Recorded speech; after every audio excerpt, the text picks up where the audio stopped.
एक ऐसी कहानी जो आपकी धड़कनें तेज कर देगी, आपके दिल को छू लेगी।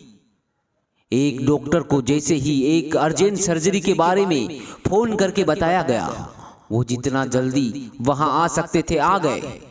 वो तुरंत ही कपड़े बदलकर ऑपरेशन थिएटर की ओर बढ़े। डॉक्टर को वहां उस लड़के के पिता दिखाई दिए जिसका इलाज होना था।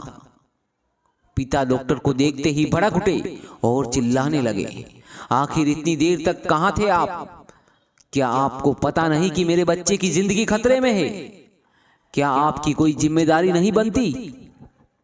आपका कोई कर्तव्य है या नहीं? डॉक्टर की हल्की सी मुस्कुराहट के साथ कहा, मुझे माफ कीजिए, मैं हॉस्पिटल में नहीं था। मुझे जैसे ही पता लगा, जितनी जल्दी हो सका मैं आ गया। अब आप शांत हो जाइए, गुस्से से कुछ नहीं होगा। ये सुनकर पिता का गुस्सा और चढ़ गया।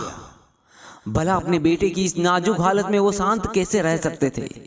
उन्होंने कहा, ऐसे समय में दूसरों को संयम रखने का कहना बहुत आसान है।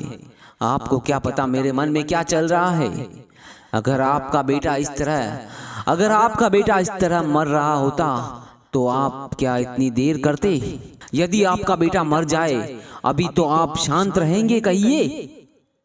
डॉक्टर ने स्थिति को भापा और कहा, किसी की मौत और जिंदगी ईश्वर के हाथ में है।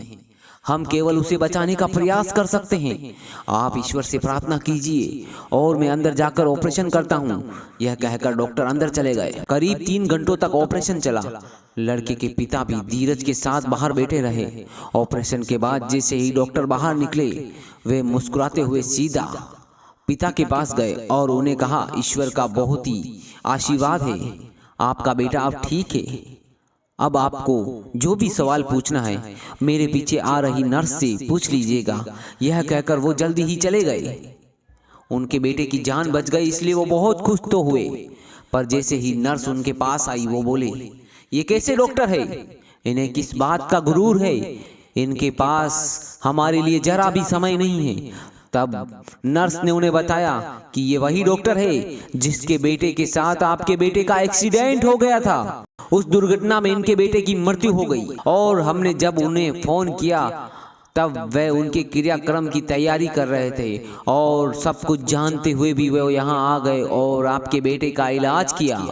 नर्स की बातें सुनकर बाप की आंखों में खामोशी छा गई, आंसू बहने लगे। मित्रों, ये होती है इंसानियत। जन्म लिया है तो सिर्फ सांसें मत लीजिए, जीने का शौक रखिए। कहानी को इतना फैलाइए कि हर एक इंसान के पास ये कहानी पहुंच जानी चाहिए।